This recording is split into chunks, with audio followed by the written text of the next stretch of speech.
This is part 2 to the video called Fingerprint Faux Pas. Mervyn Smith goes on to state he reviewed trial testimony of Anthony Jacobs, Wayne Brasso, Harold Harris, Charlie Moss, George Keller, David Rice, and Larry Hankerson, who were all involved in the collection and examination of the latent prints found at the scenes of Jackson, Scheibel, Thurman, and Woodruff murders, and 2 police reports where he found several discrepancies. Firstly, Mr. Harris testified in the Scheibel case print to 10 points of comparison without a quality production of the original latent print, and he, as an expert, could not determine if those points are distinctive enough to make a comparison. Second, in the Thurman case, David Rice testified to only 9 points of comparison, and Mervyn Smith states the photostatic copies he was provided did not allow him to render a professional opinion. Thirdly, after examining reports of testimony from the Woodruff case, Mr. Harris testified the latent prints removed from the point of entry from an aluminum screen that covered a window on the left-hand side, about 10 or 12 inches up from the bottom. Mr. Harris matched the right little finger with the print pulled.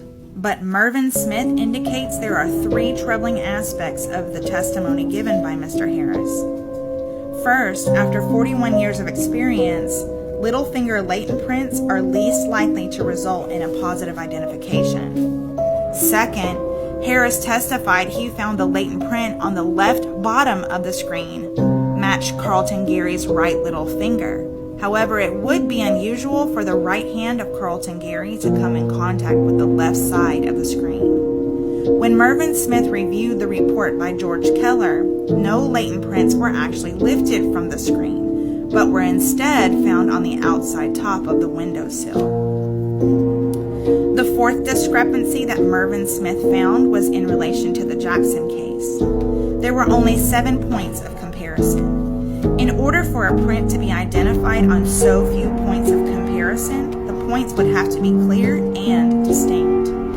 David Rice and Harold Harris missed the print indicated by Mervyn Smith, that the print wasn't very clear or distinct if they weren't able to identify it. Mervyn then indicates that he has worked cases where evidence was far less controversial, and he was amazed the court refused to appoint a fingerprint expert to assist counsel. The court did not allow the expert testimony of Mervyn Smith. Is it because it could have compromised their conspiracy to frame and murder an innocent man? You decide. Please feel free to visit all of this evidence in its entirety on my blog site at hypocritehealer.wordpress.com.